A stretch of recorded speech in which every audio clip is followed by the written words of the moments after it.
ধর্মনগর রামকৃষ্ণ সেবা সমিতির প্রতিষ্ঠা দিবস উপলক্ষে রক্তদান শিবিরের আয়োজন। শিবিরে ৩৫ জন রক্তদাতা স্বেচ্ছায় রক্তদান করেন। এই রক্তদানে রক্তের সংকট ধুঁকতে থাকা ধর্মনগর ব্লাড ব্যাংক সোসাইটিকে অক্সিজেন প্রদান করবে। রক্তদান একজন মুমূর্ষ মানুষকে জীবন দান করতে পারে, এই জন্যই বলা হয় রক্তদান জীবনদান, রক্তদান মহৎদান। সভ্যতা অনেক অগ্রসর হয়েছে, কিন্তু আজ পর্যন্ত কৃত্রিমভাবে রক্ত আবিষ্কার হয়নি। যদিও বিষয়টি নিয়ে বৈজ্ঞানিকরা তাদের নিরলস চেষ্টা জারি রেখেছে। এই সময়ে মানব দেহের প্রয়োজনীয় রক্ত মানুষের শরীর থেকে সংগ্রহ করতে হচ্ছে। তাই তো মানবিকতার টানে সমাজে ব্যক্তি প্রতিষ্ঠান সহ বিভিন্ন সংগঠন স্বেচ্ছায় রক্তদানে এগিয়ে আসছে।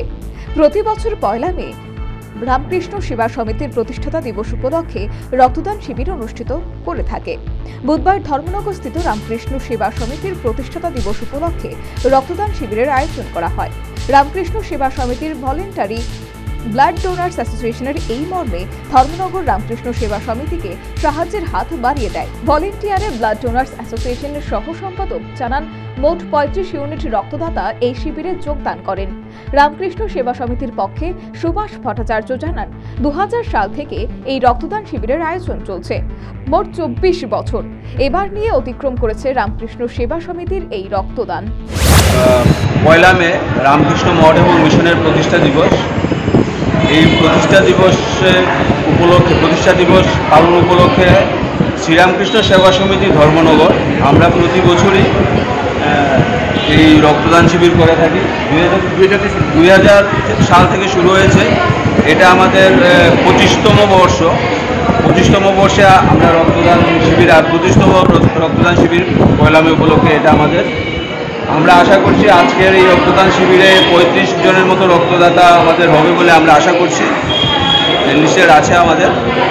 আশা করছি আপনাদের সবার সহযোগিতায় এই রক্তদান শিবির আজকে সফল হবে এবং আগামী দিনেও আমরা আরও ভালোভাবে রক্তদান শিবির করব।